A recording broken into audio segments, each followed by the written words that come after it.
when they're just throwing steam on Twitter or wherever, they don't have anything better to say than, oh, it's all left turns.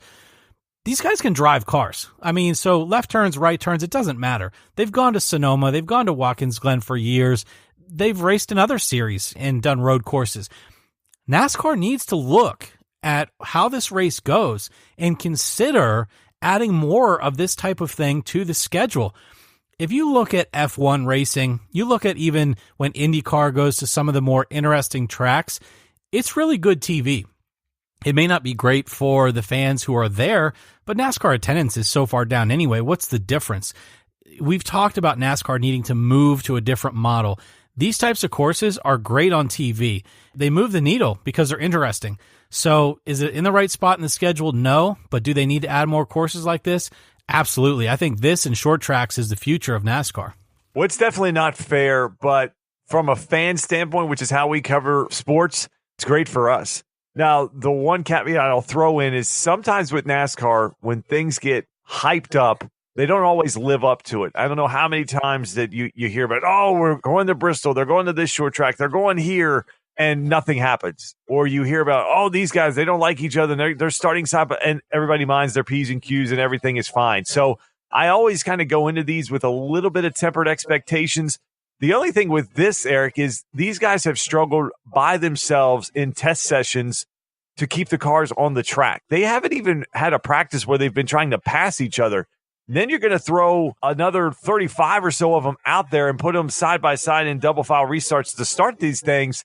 That's where I think it could get very interesting, where I think this actually should live up to the hype, even though I think, to your point, I think there's a lot of strategies going to come into play. I think the teams that are in desperate need of trying to hang on to a playoff spot are probably going to use some strategy to try to get themselves alone by themselves on the track so they can just focus on making laps versus trying to pass guys and be in packs or be around other guys where they could potentially get wiped out, because that's going to be the big thing here is where's the passing zones going to be, where are guys going to try to make up time, who's going to be in desperation mode, who's going to be trying to be conservative.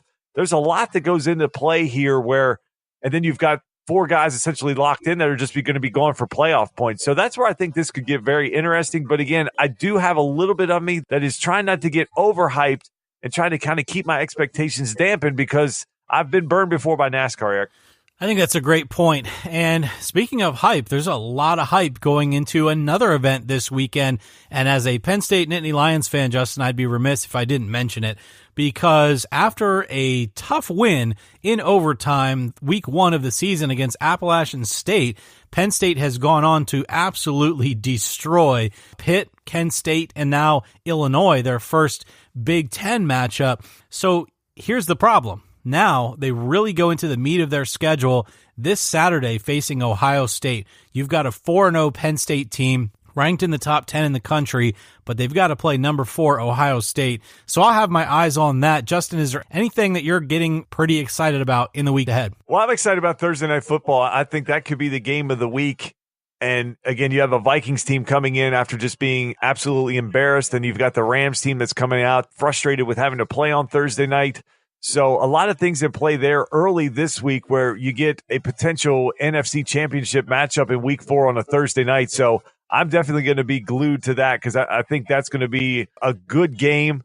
Coming off a game where we saw the Browns-Jets, that outside of, sorry about your Jets, but outside of Mayfield playing, that game didn't have a lot of appeal to it to me. So I think coming out with this heavy hitter with these two teams, that's what I'm going to be watching. Yeah, there's no doubt about that. So after the show, make sure you watch Thursday Night Football. We've actually had a huge uptick in subscribers and listeners due to the NFL season, due to, I think some of the NASCAR things and PGA Tour things actually wrapping up has helped, because there are people sending us messages about what's to come with those things. But I think you've got the football being king, you've got college football, and then everybody knows that you and I love to talk basketball. Everyone's getting ready for the fall. We thank you for all of the new listens, all of the new subscribes. And more importantly, if you have a question for one of us that you'd like to hit us up with, make sure you're following Justin at @TalkbackJustin and me at @TalkbackEric on Twitter, and the show at TalkbackFanTalk. You're welcome to give us your questions about the world of sports. We'd be happy to mention you on air if you bring some good content ideas to us. But that's going to be it for episode 218. We appreciate you listening, and we hope you have a good weekend watching the world of sports. See you next week.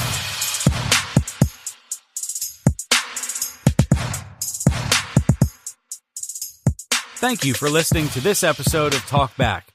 Staying current on sports is our number one goal, so we drop a new episode each Thursday at 10 a.m. Eastern Standard Time on Apple Podcasts, Stitcher, or the podcatcher of your choice. For more info about the show, to meet the hosts, or to partner with us on future episodes, please visit TalkbackFanTalk.com.